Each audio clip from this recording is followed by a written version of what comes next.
আসসালামু আলাইকুম। আজকে আমরা একটু জানবো এমএস রেসিডেন্সি নিয়ে। এমএস রেসিডেন্সি নিয়ে আপনারা অনেক সময় অনেক কোশ্চেন করে থাকেন। চেষ্টা করব ফ্রিকুয়েন্টলি আস্কড কোশ্চেন গুলোর অ্যান্সার দেওয়ার জন্য। So first of all MS কথাটা হচ্ছে এমএস রেসিডেন্সি হচ্ছে একটা masters programme. So masters of surgery বলা হয়। এটা আপনারা সবাই জানেন এটা।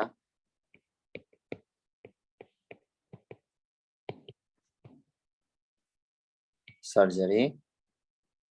ওকে। সো এই মাস্টার্স অফ সার্জারি আপনার মেইনলি ৩টা পার্টে ভাগ করা হচ্ছে। ফার্স্ট অফ অল এর জন্য একটা অ্যাডমিশন টেস্ট দরকার হয়। এরপর অ্যাডমিশন টেস্টে পাস করার পরে আপনার ফেজে শুরু হবে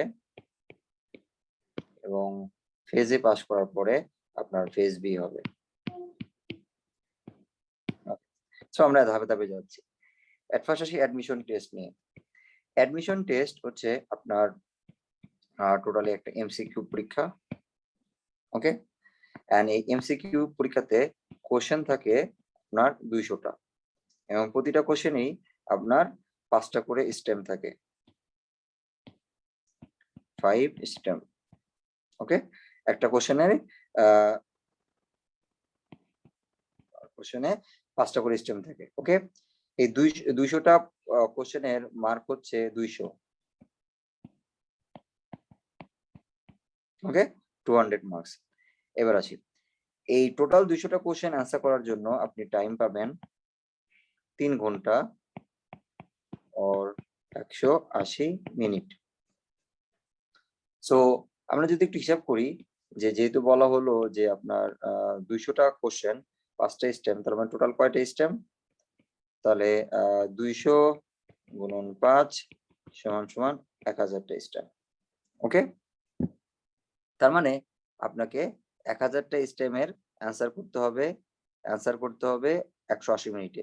180 মিনিট কথার অর্থ হচ্ছে আপনার তাহলে পার কোশ্চেনের জন্য, তাহলে পার স্টেম, একটা স্টেমের জন্য আপনি কত সময় পাচ্ছেন? আপনি পাচ্ছেন 54 সেকেন্ড। দ্যাট ইজ হচ্ছে যদি প্রথম দিককার খাতা সাইন, স্যারদের মাঝে মাঝে ডাক দেওয়া, এসব কিছু মিলে পার কোশ্চেনে আপনি পার স্টেমে এভারেজে পাচ্ছেন 50 সেকেন্ড করে। তাহলে চিন্তা করেন এমএস এ খুব দ্রুত ভাবে অ্যান্সার করতে হয়, যে আপনার 200টা কোশ্চেন 3 ঘন্টায় অ্যান্সার করার জন্য আপনি এভারেজে পার স্টেমের জন্য পাচ্ছেন হচ্ছে 50 সেকেন্ড, যেটা খুবই ফাস্ট অ্যান্সার করতে হবে। সো খুব দ্রুত ওটা মাথায় এনে অ্যান্সার করতে হবে, কোনো রকম আপনার সিঙ্গেল বেস নাই, শুধু এমসিকিউ। আচ্ছা, এখানে বলে রাখি যে এমএস এ আপনার নেগেটিভ মার্কিং আছে, কেমন সেটা? Negative marking.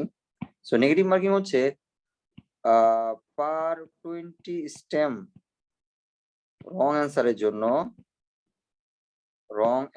জন্য আপনার 1 নাম্বার কাটা যাবে।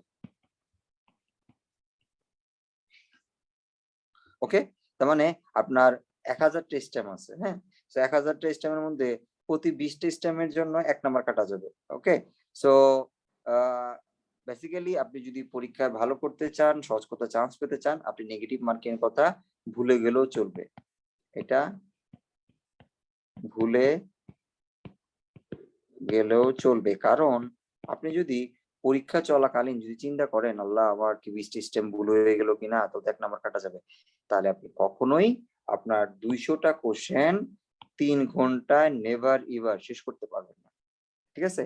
তার মানে আপনার কোশ্চেন দেখা মাত্রই ইনস্ট্যান্টলি অ্যান্সার করতে হবে। কাইন্ড অফ আমরা এভাবে চিন্তা করতে পারি, ধরেন আমরা যদি 3টা কোশ্চেন নেই, ধরেন এ না, আপনার 1 2 3। ওকে। প্রতিটা কোশ্চেনে স্টেম আছে A B C D E, এটার স্টেম আছে A B C D E, এটার স্টেম আছে A B C D E. ব্যাপারটা এরকম যদি হয় যে হ্যাঁ আপনার একের এটা আপনি পারলেন, বিটা পারলেন, সিটা আপনার মনে পড়তেছে না, ডিটা পারলেন, ইটা পারলেন। ওকে। সো মোটামুটি তখন আপনি কি করবেন, যেহেতু সিটা মনে পড়তেছে না, একটা এভারেজ একটা আইডিয়া করবেন, আইডিয়া করে এটার একটা মোটামুটি একটা অ্যান্সার দিয়ে ফেলবেন। এই কোশ্চেনটা বাদ রাখবেন না যখন আপনার বেশিরভাগ স্টেমে আপনি জানা থাকবে। ওকে। 2 নম্বর কোশ্চেন আসেন, যদি দেখলেন যে না এখানকার মাত্র আপনি বি নাম্বার স্টেম সম্বন্ধে আপনার আইডিয়া আছে, বাকিগুলা সম্বন্ধে আইডিয়া নেই, তাহলে বি নাম্বার স্টেমটা ট্রু না ফলস সেটা দিয়ে রাখেন। ধরেন বি নাম্বার স্টেমটা ট্রু হইলো, এবং তখন এই কোশ্চেনের পাশে একটা মার্ক করে রাখেন এইভাবে যে হ্যাঁ এটা পরে এসে আপনাকে অ্যান্সার করতে হবে। আর 3 নাম্বার কোশ্চেনটা এমন কোশ্চেন সম্বন্ধে আপনার কোনো আইডিয়াই নেই, মানে একেবারে আইডিয়া নেই, তাহলে ওটা দাগই দেওয়ার দরকার নেই। এতে করে যেটা হবে, আপনি এভাবে 1 থেকে 200টা কোশ্চেনে যাবেন। কোশ্চেন শেষ করে 200টা কোশ্চেন শেষ করার পরে যে দ্রুত শেষ করে ফেলবেন। এরপর যদি আপনার 10 মিনিট বা 20 মিনিটের মধ্যে টাইম থাকে, 10 থেকে 15 মিনিটের মধ্যে যদি টাইম থাকে, ওই 10 থেকে 15 মিনিটে পরবর্তীতে এই যে মার্ক করে রাখছেন, মার্ক করা কোশ্চেন গুলাতে আবার রিভিউ ব্যাক করবেন যে দেখি তো এগুলা এখন মনে পড়তেছে কিনা। বা অনেক সময় দেখা যায় যে টোটাল কোশ্চেনটা শেষ করার পর আমাদের ব্রেন যখন মানে অ্যাডাপ্ট করে যায় পরীক্ষার এনভায়রনমেন্টের সাথে, তখন অনেক সময় দেখা যায় যে পরে আনঅ্যান্সার্ড কোশ্চেন গুলো তখন অ্যান্সার করা যায়। প্লাস আরেকটা জিনিস আমরা শিখি, সেটা হচ্ছে ধরেন আপনার 1000টা স্টেম দেখলেন, তাহলে 1000 স্টেম মেইনলি কয় রকম হবে, এটা ট্রু হবে অথবা ফলস হবে। আপনি যেহেতু আপনি 200টা কোশ্চেনে চলে গেছেন, আপনি এখন বুঝতে পারতেছেন যে আজকের পরীক্ষায় ট্রু বেশি না ফলস বেশি। ধরলেন যে আজকের পরীক্ষায় ফলস বেশি, যদি ফলস বেশি হয় তাহলে যেগুলা আন্দাজে যেগুলা ধরেন এই যে যেটা আনঅ্যান্সার্ড 3 নাম্বার আনঅ্যান্সার্ড যেগুলো মার্ক করে রাখেন নাই, সো ওগুলাকে সব ফলস দিয়ে রাখবেন, সব ফলস। বাট যদি এরকম হয় যে না পরীক্ষাতে ট্রু 200টা কোশ্চেন অ্যানালাইসিস করে দেখলেন ট্রু বেশি হচ্ছে, তাহলে যে আনঅ্যান্সার যেগুলো সম্বন্ধে আপনার কোনো আইডিয়া নাই সব ট্রু দিয়ে রাখবেন। ওকে, সো এটা একটা ট্রিক যাতে করে আপনারা আনঅ্যান্সার কোশ্চেন গুলোকেও অ্যান্সার করতে পারেন। ওকে, আর ওই যে যেটা বললাম যে যেগুলা যেহেতু মার্ক করা আছে, মার্ক গুলাকে যখনই আপনি সময় পাবেন, আপনার প্রথম স্টেপ শেষ হয়ে যাবে টোটালটা, আপনার 15 মিনিট যদি আপনি সময় পান বা 10 থেকে 15 মিনিট যদি সময় পান, তখন ওই টাইমটাতে এই যে বাকি যে স্টেপ গুলো আপনি যেগুলো অ্যান্সার করেন নাই ওগুলো একটু আবার একটু দেখার চেষ্টা করবেন। তো তখন যদি মাথায় আসে সেই অনুযায়ী অ্যান্সার দিবেন, আর যদি মাথায় না আসে এগেইন এই থিওরিতে যে কোনটার সংখ্যা বেশি ছিল পরীক্ষাতে ট্রু অর ফলস, সেই অনুযায়ী আপনারা এগুলার কোশ্চেন গুলো অ্যান্সার করবেন। ওকে, সো এভাবে আপনার টোটাল এমসিকিউর উপর পরীক্ষা হয় এমএস। সো এমসিকিউ তে আপনার 200 মার্কের যেহেতু পরীক্ষা হইলো, 200 মার্কের পরীক্ষা, সো 200 মার্কের পরীক্ষা আপনার সাবজেক্ট অনুযায়ী আলাদা আলাদা, সবগুলা question pattern same, question same, but ধরেন আমাদের সাবজেক্ট কি আছে, ওএমএফএস, কনজার, অর্থ, প্রস্থ, আর হচ্ছে পেডো। ওকে, এই 5টা সাবজেক্ট আছে, 5টা সাবজেক্ট এমএস করা যায়। সো অন এন এভারেজে আমি ধরে নিচ্ছি আপনি প্রাইভেট ক্যান্ডিডেট। আচ্ছা, ক্যান্ডিডেট দুই রকম, একটা হচ্ছে প্রাইভেট, একটা হচ্ছে গভর্নমেন্ট, এবং আরেকটা হচ্ছে খুবই রেয়ার, এটা কথা ভুলে গেলে চলবে, সেটা হচ্ছে বিএসএমএম। সো প্রাইভেট কথার অর্থ হচ্ছে যারা non BCS cadre, not from private dental college, non BCS cadre যারা সবাই হচ্ছে আপনার প্রাইভেট ক্যান্ডিডেট। গভর্নমেন্ট মানে হচ্ছে যারা বিসিএস ক্যাডার। ওকে, আর বিএসএমও কথা অর্থ যারা বিএসএমও তে জব করে, যেমন আমি বিএসএমও তে আমি জব করতেছি। আমি যদি ধরেন আমি যদি মেডিকেল অফিসার পোস্টে এখন যেহেতু আছি, আমি যদি কোর্সে আগে না ঢুকে থাকতাম, ধরেন আমি কোর্সে চান্স পাইনি বা রেসিডেন্সি চান্স পাইনি, আমি যদি এখন পরীক্ষা দিতে চাই, আমার বিএসএমও কোটাতে আমি অ্যাপ্লাই করতে পারবো। সেই কোটাতে যেটা হয় যে বিএসএমও যারা ক্যান্ডিডেট তাদের পাস মার্ক হচ্ছে 60%, তার মানে তারা আর কারোর সাথে প্রতিযোগিতা করবে না। ওকে, কেন প্রতিযোগিতা করবেন একটু পরে দেখাচ্ছি।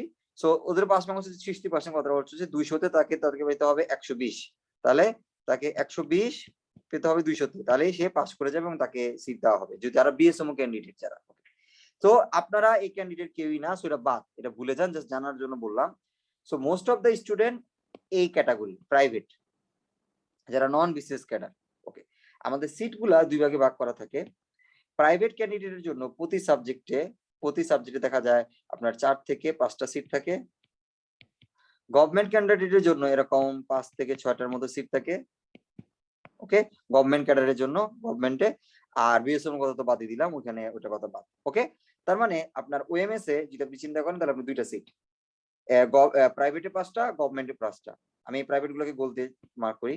একরকম কনজারেও 5টা, অর্থতেও 5টা, প্রস্তুতেও 5টা, সহজভাবে বোঝানোর জন্য এভাবে বলতেছি 5টা। ওকে, ঠিক আছে, তাহলে এটা হচ্ছে আপনার ক্যান্ডিডেটের কথা হলো। আপনি যখন পরীক্ষাতে ফর্ম ফিল আপ করবেন, এট ফার্স্ট আপনাকে সাবজেক্ট চয়েস করতে হবে। তাহলে আপনার এট ফার্স্ট সাবজেক্ট চয়েস করবেন, ওএমএস, অর্থ, প্রস্থ, কনজারভেটিভ। ধরেন আপনার পছন্দের সাবজেক্ট ধরেন কনজারভেটিভ, তাহলে আপনি কনজারভেটিভ চয়েস করবেন। পরীক্ষাতে যখন ফর্ম ফিল আপ করবেন কনজারভেটিভ চয়েস করবেন। এবার আসেন কনজারভেটিভ চয়েস করার পরে আপনাকে চয়েস করতে হবে আপনি কোন ধরনের ক্যান্ডিডেট, গভর্নমেন্ট নাকি প্রাইভেট। সো আপনি ধরেন আপনি প্রাইভেট ক্যান্ডিডেট এবং আপনি প্রাইভেটটা সিলেক্ট করলেন। প্রাইভেট সিলেক্ট করার পরে দেন যদি ওই সাবজেক্টে, যে সাবজেক্টে পড়তে চাচ্ছেন ওই সাবজেক্টে সিট কোথায় কোথায় অ্যাভেলেবল সেটা দেখতে জানতে হবে। তো সিট কোথায় কোথায় আছে? হ্যাঁ, আমাদের সিট আছে বা এমএস করা যায়, এমএস সিট আছে মেনলি দুইটা জায়গায়, একটা হচ্ছে বিএসএমএমইউ আর একটা হচ্ছে ডিডিসি। সো ডিডিসি তে বিএসএম মধ্যে 5টা সাবজেক্টই করা যায়, আর ডিডিসি তে করা যায় শুধুমাত্র ওএমএফএস এন্ড অর্থতে।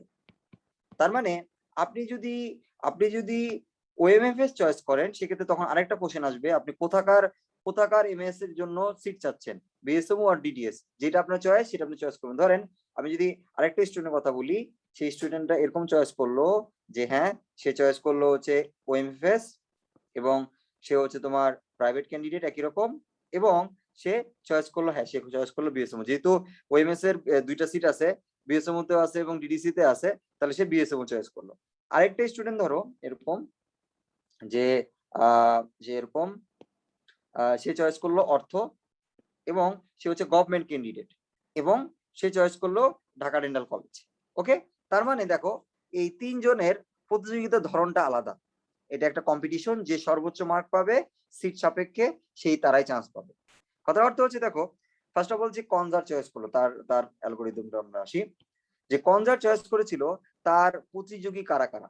কনজার যারা চয়েস করেছে তার প্রতিযোগিতা হচ্ছে যারা প্রাইভেট ক্যান্ডিডেট, এই যে প্রাইভেট ক্যান্ডিডেট যেহেতু সে, সো প্রাইভেট নন বিসিএস ক্যাডার ক্যান্ডিডেট যারা, তারা সবাই হচ্ছে তার প্রতিযোগী, এবং তার সিট শুধুমাত্র 4 থেকে 5টা, কারণ শুধুমাত্র কনজারের সিট কোথায় আছে, শুধুমাত্র আছে বিএসএম মধ্যে, এটা কিন্তু ঢাকা ডেন্টালের সিটটা নাই। তার মানে তার সিট 4 থেকে 5টা এবং তার প্রতিযোগিতা করবে প্রাইভেট ক্যান্ডিডেট। আচ্ছা আমি একটু বলে রাখি 80% ক্যান্ডিডেট থাকে হচ্ছে প্রাইভেট ক্যান্ডিডেট, 80%, মোর দেন 80%, ইনফ্যাক্ট 85% প্রাইভেট ক্যান্ডিডেট।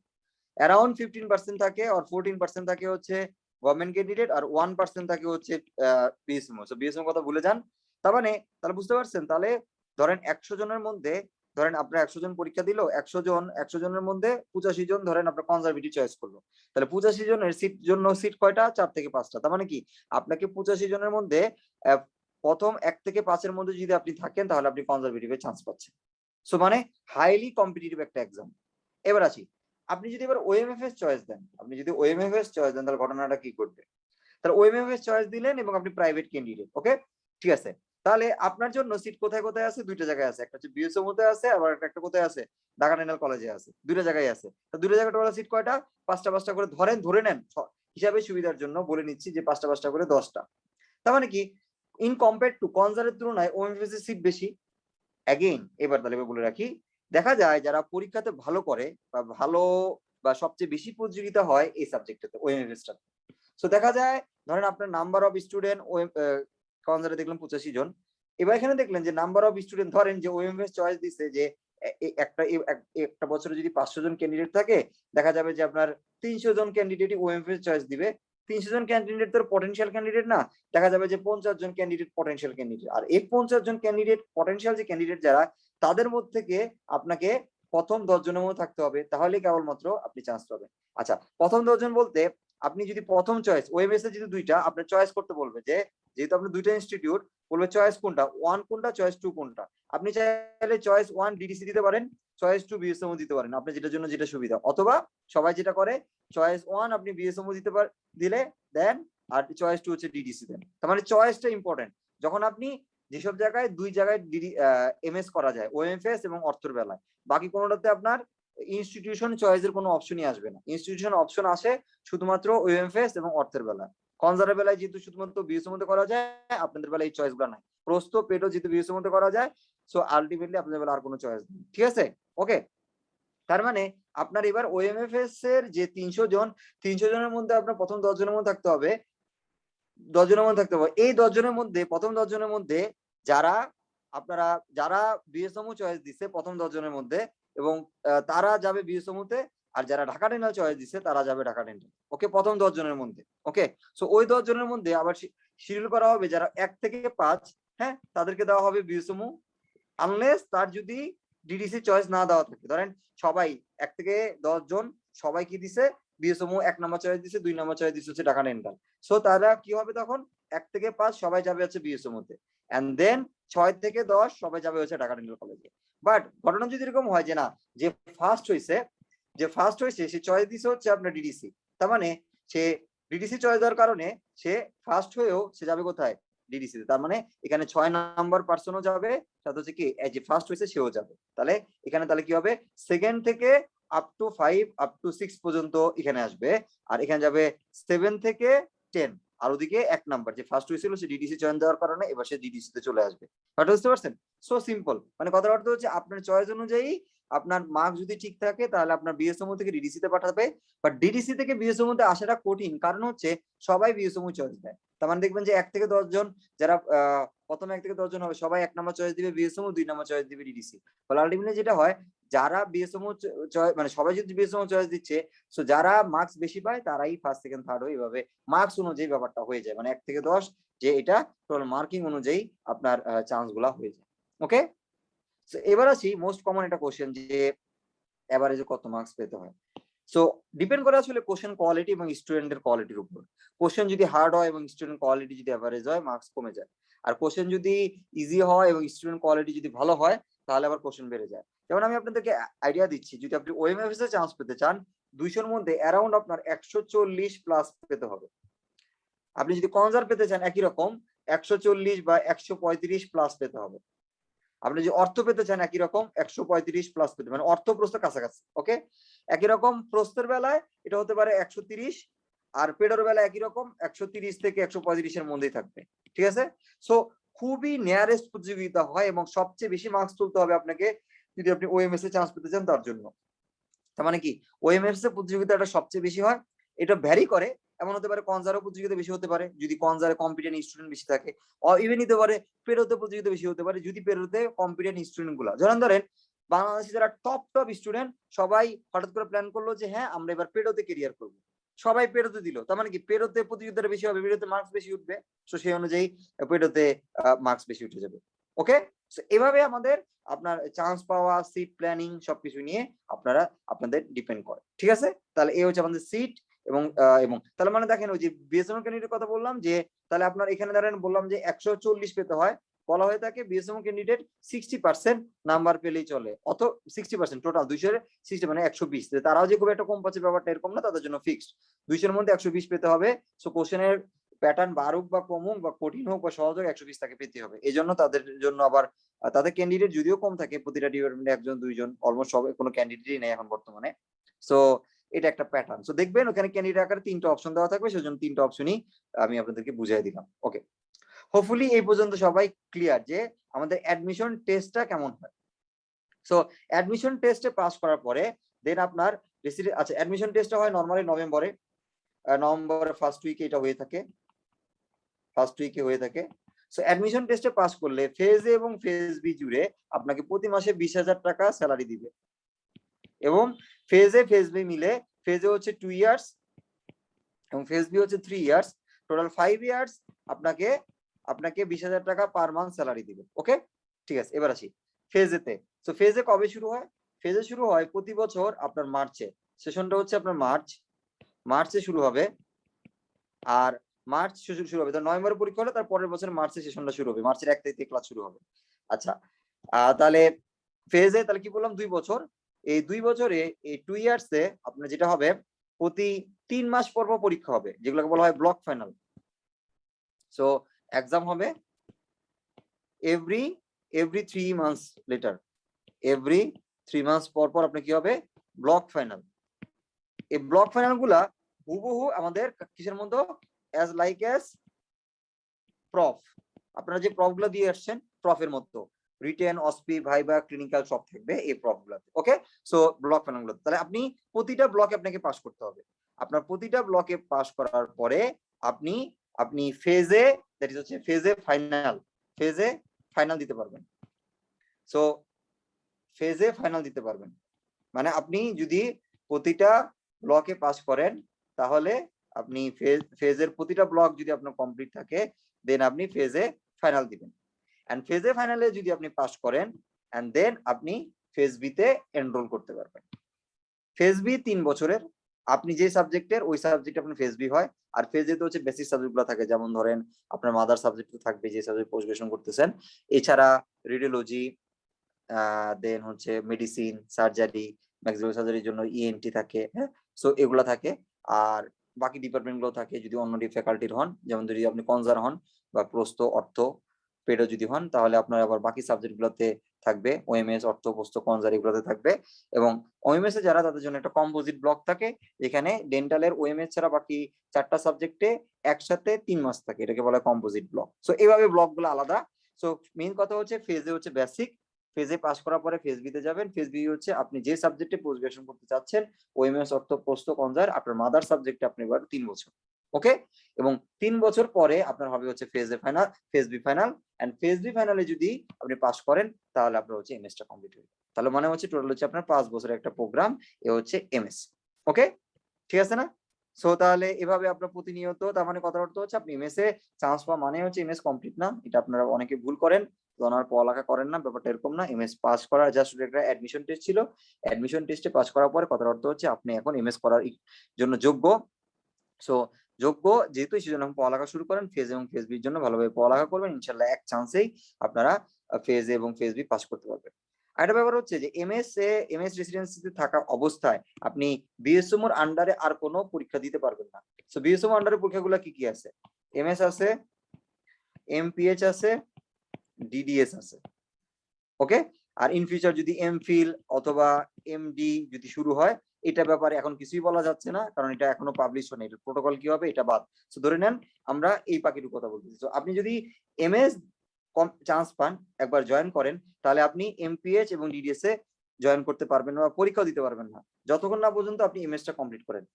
সেম সত্য এমপিএইচ এবং ডিডিএস এর বেলা, আপনি যদি ডিডিএস এ ঢুকে যান, তাহলে ডিডিএস কমপ্লিট করার আগ পর্যন্ত আপনি এমএস পরীক্ষা দিতে পারবেন না। বাট তখন আপনি আপনার বিসিপিএস এর আন্ডার যে পরীক্ষাগুলো, দ্যাট ইজ হচ্ছে বিসিপিএস এর আন্ডার এই পরীক্ষাগুলো কি কি আছে, একটাই জান, দুইটা মেইনলি, একটা হচ্ছে এফসিপিএস, এটা কি এমসিপিএস। সো আপনি এমএ চলাকালীন আপনি এমসিপিএস এবং এফসিপিএস দুইটাই দিতে পারবেন, ওকে। যেমন আমি রিসেন্টলি, আপনারা জানেন যে আমি রিসেন্টলি এমসিপিএস দিয়েছিলাম, তখন আমি কিন্তু এমএস, আমার কিন্তু এমএস চলতেছে, তার মানে কি এমএ চলাকালীন আমি এমসিপিএস দিয়েছি এবং আলহামদুলিল্লাহ পাস করেছি। আর তার আগে আমার, যদিও আমার এফসিপিএস টা আগে হয়েছে, তো আমি এফসিপিএস পার্ট 1 আমি আগে কমপ্লিট করে ফেলেছি। তার মানে আপনি এফসিপিএস পার্ট 1 আগে কমপ্লিট করে, আপনার যেহেতু এটা ট্রেনিং সিস্টেম, সো ওইটা এই মুহূর্তে না করে পরেও করা যায়। মেইন কথা হচ্ছে এফসিপিএস টা পার্ট 1 এ পাস করার পরে, এফসিপিএস টা আপনারা জানেন যে এটা দুই রকম, একটা হচ্ছে এফসিপিএস তে আমার আলাদা ভিডিও আছে, ওটা একটু দেখবেন জাস্ট ইন সংক্ষেপে। পার্ট 1, পার্ট 2, আপনার পার্ট 1 টা পাস করার পরে পার্ট 2 পাস করতে হবে 43 বছরের মধ্যে,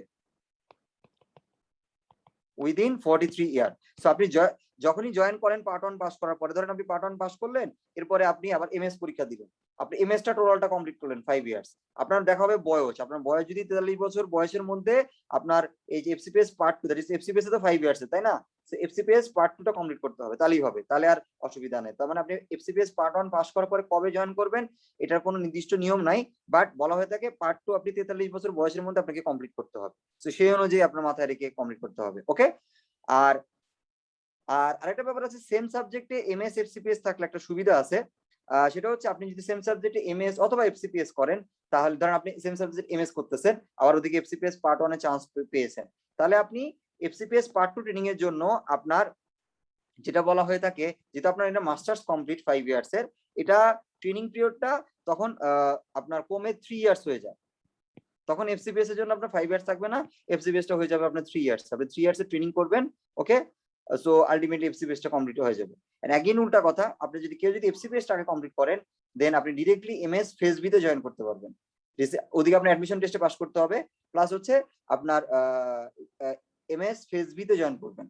সো অনেক সময় অ্যাডমিশন টেস্টে পাস করতে হবে কি হবে না, এই ব্যাপারটা গুলো একটু ডিফারেন্ট, এই ব্যাপারগুলোতে বিএসএর মধ্যে যোগাযোগ করতে হয়, যে আপনি যদি কমপ্লিট করে থাকেন, ধরেন কারো এফসিপিএস কমপ্লিট করা থাকে, তারা বিএসএমও তাদেরকে একটা ভাইবা নেয়, যে সে যদি মাস্টার্স এর জন্য আবার ইন্টারেস্টেড হয়। একই রকম এমএ যাদের কমপ্লিট করা থাকে, এফসিপিএস অথরিটি মানে বিসিপিএস সাথে যোগাযোগ করতে পারেন যে আমি সেম সাবজেক্টে আবার এফসিপিএস করতে যাচ্ছি, তখন বিসিপিএস আপনাকে ফার্দার মানে এক্স্যাক্টলি গাইড করতে পারবে, ওকে। সেটা একটু ভ্যারি করে, যেহেতু আপনি অলরেডি একটা সাবজেক্টে পোস্ট গ্রাজুয়েশন কমপ্লিট করে আছেন, সো এই ব্যাপারগুলো একটু শিথিল থাকে। বাট মাথায় রাখবেন যে পরীক্ষা মানে এমএস অ্যাডমিশন টেস্ট অথবা এফসিপিএস পার্ট 1 দেওয়া না লাগলেও আপনার ট্রেনিং পিরিয়ডটা সেম, আপনি যদি এমএস করে এফসিপিএস করেন 3 বছর, অথবা এফসিপিএস করে এমএস করেন আবার 3 বছর, আপনার ওই ট্রেনিংটা করতে হবে। এভাবে আপনারা 2টা ডিগ্রি অ্যাচিভ করতে পারেন। আর যদি কেউ যদি ডিডিএস এর থাকেন, ডিডিএস চলাকালীন অবস্থায় ডিডিএসটা কমপ্লিট করেন, ডিডিএস চলাকালীন অবস্থায় আপনার চাইলে এফসিপিএস পরীক্ষাটা দিতে পারেন। তাহলে এফসিপিএস পার্ট 1টা যদি আপনি চান্স পেয়ে থাকেন, ডিডিএস কমপ্লিট হয়ে গেল, দেন আপনি এফসিপিএস পার্ট 2 ট্রেনিং গুলো করে ফেলতে পারেন।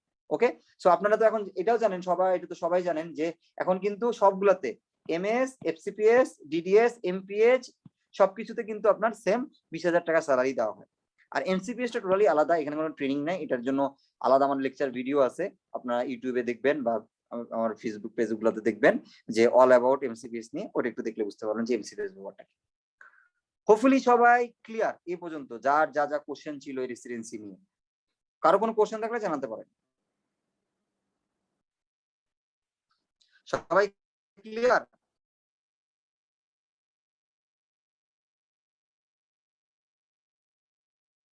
সবাই বুঝতে পেরেছেন?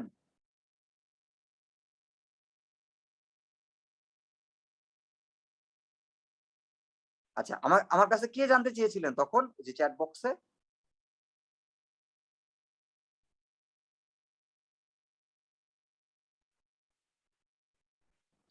আর ডিফারেন্ট সাবজেক্টে এফসিপিএস এমএস করা যায়, বাট এটা একটা বুদ্ধিমানের ডিসিশন না। কারণ আপনি প্রপার স্পেশালাইজেশন, আপনি ধরেন আপনি একদিকে ম্যাক্সিলারি সার্জারিতে পোস্ট গ্রাজুয়েশন করলেন, আবার ওদিকে ধরেন কনজারভেটিভে পোস্ট গ্রাজুয়েশন করলেন, মানে ম্যাক্সিলারি সার্জারিতে এমএস করলেন আর কনজারভেটিভে এফসিপিএস করলেন, তাহলে আপনি কোনটা প্র্যাকটিস করবেন? এটা তো আসলে মানে সহজ কথায় আপনি একই সাথে 2 নৌকায় পা দিতে পারবেন না, আপনি একই সাথে 2টা স্পেশালিস্ট হতে পারবেন না। বাট হ্যাঁ, আপনার যেমন ধরেন যদি ইন ফিউচার যদি আমাদের সুপার স্পেশালিস্ট সাবজেক্টগুলো চলে আসে, যেমন ধরেন ওএমএস এর সাথে রিলেটেড কারা, ওএমএস এর সাথে রিলেটেড হচ্ছে ওরাল প্যাথো, তারপর হচ্ছে ওরাল মেডিসিন।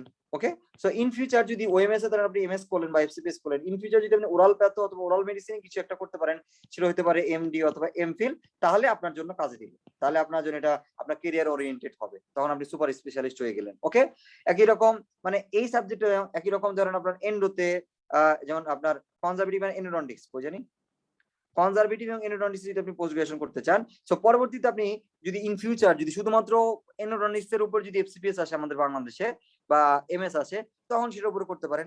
একই রকম অর্থের উপর যদি আপনার ফিক্সড অর্থোডন্টিক্স এর উপর যদি আলাদাভাবে আবার কিছু একটা করতে চান, সেটা করতে পারেন। মানে একই সাবজেক্টের সুপার স্পেশালাইজড টপিকস এর উপরে যদি পোস্ট গ্রাজুয়েশন করতে চান, তাহলে সেটা ভালো হবে। যেমন যারা প্রস্তুতে আছেন তারা চাইলে আবার ইমপ্ল্যান্টের উপর যদি ইন ফিউচার যদি কিছু শুরু হয়, সেটা করতে পারেন। তাহলে হবে কি আপনার ক্যারিয়ারটা স্মুথ হবে। একই জন 2টা সাবজেক্ট এফসিপিএস এম করা ঠিক হবে না। আচ্ছা, কোর্স আউট বর্তমানে এই টার্মটা ইনশাআল্লাহ চলে যাবে। আমাদের বিএসএম প্রশাসন এবং বিএসএম সিন্ডিকেট ট্রাই করতেছে যে কোর্স আউটটা বন্ধ করে দিতে। কোর্স আউট কথার অর্থ হচ্ছে আপনার ফেজ এ এবং ফেজ বি আপনি দেওয়ার, আপনার ফেজ এ এবং এখন পর্যন্ত যে নিয়মটা ফেজ বি আপনাকে উইদিন 5টা চান্সের মধ্যে পাস করতে হবে। হচ্ছে আপনি যদি এক চান্সে পরীক্ষা দেন, তাহলে ফেজের জন্য একটা পরীক্ষা, ফেজ বির জন্য একটা পরীক্ষা। বাট ধরেন কেউ যদি ফেজে পরীক্ষা দেওয়ার জন্য সে 3বার ফেল করলো, তার মানে 3বার সে ফেল করছে, তাহলে ফোর্থ টাইম সে ফেজে পাস করছে, তার মানে কি ফেজ বি দেওয়ার জন্য তার চান্স কয়টা আছে? একটা। সো এখন যদি ফেজ বিতে সে যদি আবার ফেল করে, কথার অর্থ হচ্ছে সে এখনকার নিয়ম অনুযায়ী কোর্স আউট। বাট বর্তমান সিন্ডিকেট এটা নিয়ে কাজ করতেছে, বর্তমান বিএসএম প্রশাসন, হোপফুলি এটাতে একটা মানে একটা সহজ একটা সলিউশন আসবে।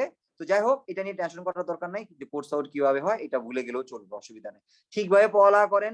কেউ যদি এমএস রেসিডেন্সির চান্স পেয়ে যদি মানে কি বলবো যে বৈরাগী না হয়ে যায়, দেওয়ানা না হয়ে যায়, সে যদি মানে নিজেকে ভুলে না যায়, হ্যাঁ, এছাড়া তার কোর্স আউট হওয়া সম্ভব না। সে যদি পাগল না হয়ে যায় আর বা তার যদি কোনো বিপদ না ঘটে, এক্সট্রিম কোনো অসুস্থ না হয়, তার কোর্স আউট হওয়া সম্ভব না। বুঝতে পারছেন?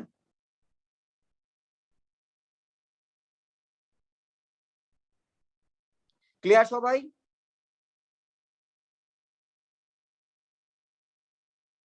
ওকে, থ্যাংক ইউ। সো এই ছিল আমাদের মোটামুটি এমএস নিয়ে কথাবার্তা।